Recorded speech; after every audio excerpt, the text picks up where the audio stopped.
On se connecte au marché. Allez, petite vidéo sur mes achats et mes ventes sur le début d'année. C'est vrai que ça fait quelques temps que je n'en avais pas fait, donc on revient là-dessus, sur le PEA. Donc il faut savoir déjà que j'ai allégé pas mal le BX4. Le BX4, je rappelle qu'en général quand j'allège, je suis toujours en plus-value. C'est assez rare que j'allège en étant en moins-value. Donc sur le BX4, j'étais en plus-value jusqu'à hier ou avant-hier, je crois. Et donc j'ai allégé 2-3 fois pour prendre des dossiers. Je vais vous parler juste après. Et donc j'ai allégé à peu près de 700 € le BX4. Parce que je voyais que ça repartait un peu à sens inverse que je voulais. Donc pour l'instant, ça a du mal. Donc avec la liquidité que j'ai récupérée, j'ai acheté 2 dossiers. Un que j'avais déjà d'avant, c'est des systèmes. Donc Dassault Systèmes, le premier que j'avais déjà d'avant, j'en ai acheté 10. Et l'autre dossier, c'est A-System, dans le nucléaire. Alors c'est vrai que quand on voit les vidéos que j'ai fait dernièrement, on pouvait un peu s'en douter, étant donné que j'ai fait une vidéo sur Nuclear Power, rappelez-vous, donc je parlais d'A-System justement, et l'autre, Dassault Systèmes, c'était à l'époque du Las Vegas show. Donc c'est à ce moment-là que j'ai acheté aussi.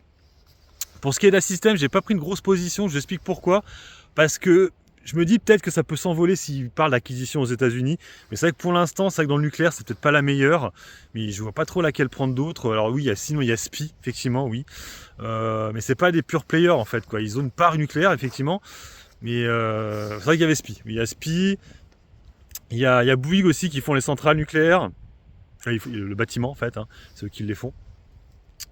Et puis il y a Engie aussi qui font un peu de nucléaire, mais en Belgique, donc bon.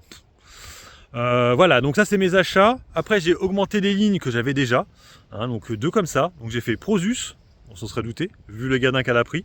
Donc le problème de Prosus, c'est que je suis en plus-value dessus, donc automatiquement j'ai fait des petits achats. J'ai pas fait des gros achats parce que je vous explique, vous vous en doutez, que quand tu es en plus-value sur un dossier et que tu achètes quand ça s'effondre à un moment donné, alors effectivement, si ça reste comme ça et que ça repart rapidement, c'est bon.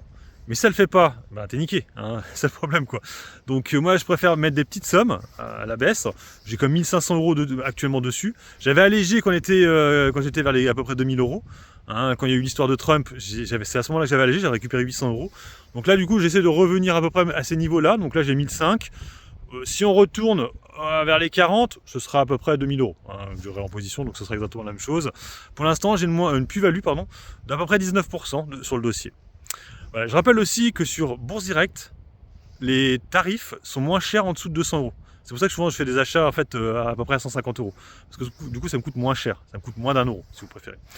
Voilà, et l'autre dossier que j'ai pris, même système, c'est Alstom aussi. J'ai repris du coup à la baisse. Là par contre j'étais en moins-value sur Alstom. J'en ai profité du coup pour faire baisser mon PRU. J'ai pris en 2 fois sur Alstom quand on était sous les 20 €. Voilà pour les achats. J'ai aussi allégé du coup mon blockchain group. Je vous ai fait la vidéo là il y a 2-3 jours en arrière. Et j'ai fait refait un petit trade sur Polop, vous savez la fameuse valeur jeu vidéo là.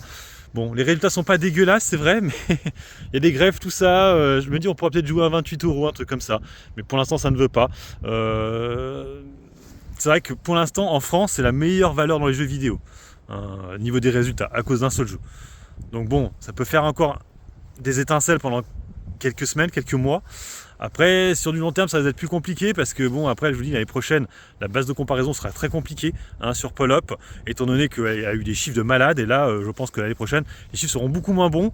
Et donc, comment tu vas pouvoir exciter, à part peut-être des acquisitions, des choses comme ça. Mais bon, franchement, pour l'instant, on n'en sait rien. Sachant que il faut savoir que le Space Marine, le premier, c'était même pas eux qui l'avaient fait en fait. Eux, ils ont récupéré les droits avec l'autre, parce qu'ils sont deux à faire le truc, c'est Faber là. Donc eux, ils ont juste récupéré.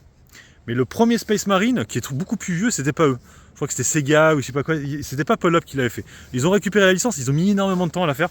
C'est pour ça qu'ils ont perdu beaucoup d'argent et au niveau du cours de bourse, c'est complètement effondré. Parce que le jeu a été repoussé plusieurs fois et ça pourrait de nouveau recommencer. C'est ça le truc. Et on l'a vu en plus, la Nintendo là, qui est sortie, là, la Switch qui a été présentée.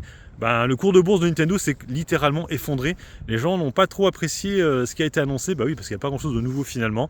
Donc voilà, moi de toute façon je suis pas du tout beaucoup investi sur le jeu vidéo. La Polop, parce que c'est la valeur à la mode en ce moment, avec des bons résultats. Voilà, bon, sur ce, je vous laisse. Bon investissement à tous et puis bon trade. Ciao ciao.